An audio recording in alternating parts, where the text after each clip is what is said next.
He settled into his seat with the familiar weight of privilege pressing down upon him. The leather felt cool beneath him, and the soft hum of the jet's engines was a lullaby that cradled his confidence. He adjusted his tie, smoothed the crease in his tailored trousers, and leaned back, eyes closed for a moment, letting the anticipation of first-class comfort wash over him. Around him, the flight attendants moved quietly, offering champagne, blankets, and warm smiles to the select few who had paid for this rarefied space. He heard laughter in the distance, clinking glasses, the murmur of voices indulging in free-flowing luxury. The man was no stranger to it. In fact, he was so accustomed to it that lately it had begun to feel obligatory rather than enjoyable. But today was different. Today something stirred inside him, a small, uncharacteristic impulse that would rewrite the course of his journey and change his life forever.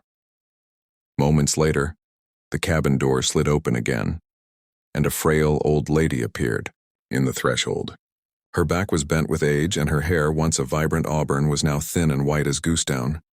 She hesitated, her faded floral dress trembling at the hem, and she smiled shyly at the steward, who pointed to the seat beside the man.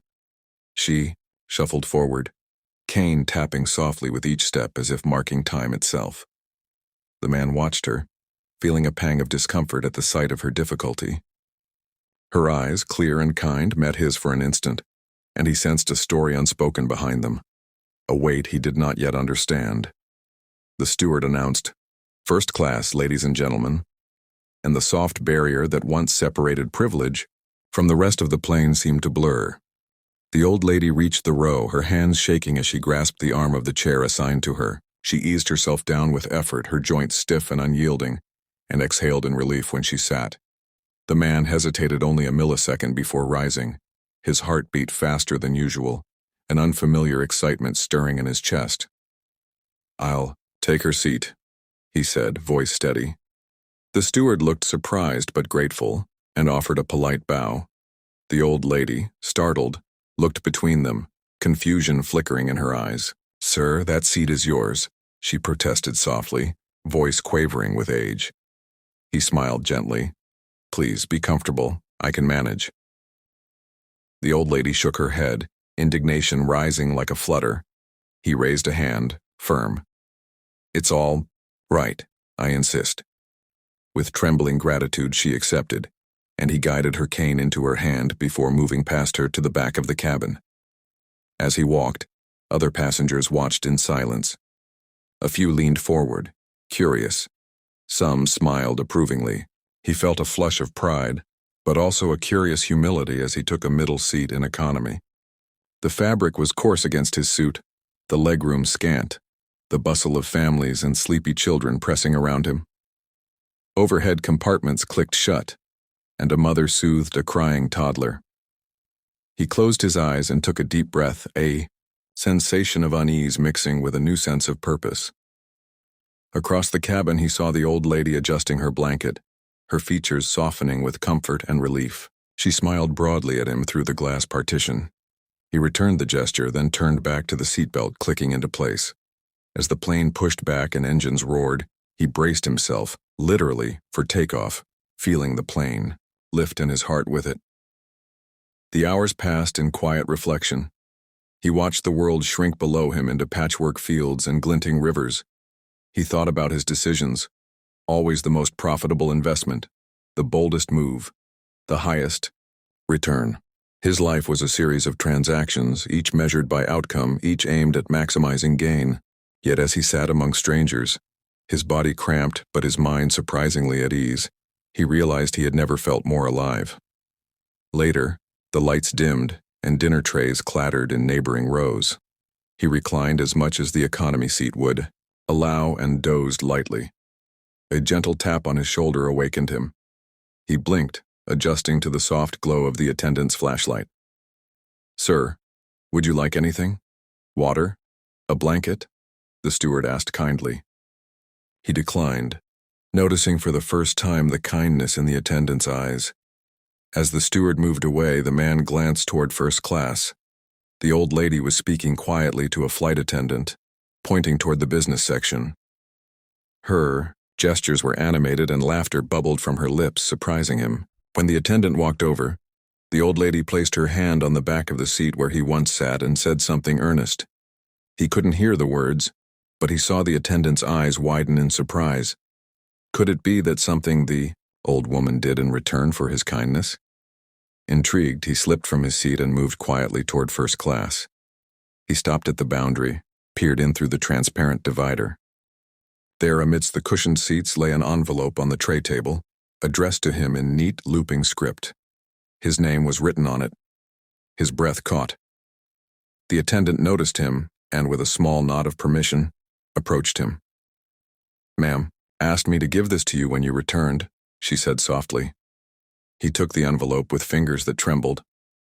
Inside, a single sheet of paper bore the old lady's delicate handwriting. He opened it slowly, eyes scanning the words. "You have given me dignity and kindness when I had none. I cannot repay you in wealth, for I have little left, but I offer you my story. Read it when you have time, and may it guide you to true riches." His throat tightened. He folded the paper gently and slipped it into his jacket pocket. He returned to his seat, heart pounding. What story could an old lady offer that outshone the wealth he had amassed? He settled back and gazed out at the endless sky, the envelope in his hand a beckoning promise. When the seatbelt sign dinged off, he reached for the small reading light above him and retrieved the letter. He unfolded it fully and began to read. Her story unfolded like a tapestry of hardship and hope. She wrote of a childhood in a small village battered by war, of parents lost to famine, of nights spent under the cold stars, clutching a single photograph of happier times. She wrote of love found and lost, of a son who scorned her when she grew old, and of a home sold to pay debts. She spoke of forgiveness, of faith, of the resilience that springs from gratitude. Her words flowed with a quiet strength that pierced him more deeply than any profit margin ever had. As he read, tears welled in his eyes. He felt her pain, her perseverance, her dignity shining through every sentence. She described a moment of awakening, the realization that life's true value lay not in what we possess, but in what we give. She told of a vow she made years ago, to honor every soul she met, to pay forward every kindness shown to her. She explained that her simple way of repaying him was to share her story, hoping it would spark a change in someone who had the power to change many more. He folded the letter and gazed at the seat in front of him, the rugged upholstery worn by countless travelers. He thought of his own life, of the empire he had built on acquisitions and deals. He remembered the faces of those he had passed over in pursuit of ambition, employees laid off, neighbors ignored, friends dismissed as inconsequential. He closed his eyes and felt a shift within him, a softening of the hard edges he had sculpted over decades. When the captain announced descent into the city of his destination, the man felt a reluctance to return to the world he had left behind. He packed away the letter carefully, tucking it into his briefcase. As the plane touched down and taxied to the gate, he sat in stillness, savoring the echo of her words in his mind. Upon disembarking, he made his way through the tunnel, past the throng of passengers hurrying to baggage claim. The crisp air of the terminal welcomed him, mingling with the scent of coffee and duty-free perfume. He paused, phone in hand, and typed a quick message to his assistant. "Postpone all appointments today. I won't be in the office." He hit send before second thoughts could creep in. Outside, a black sedan awaited. The driver opened the door, standing at attention.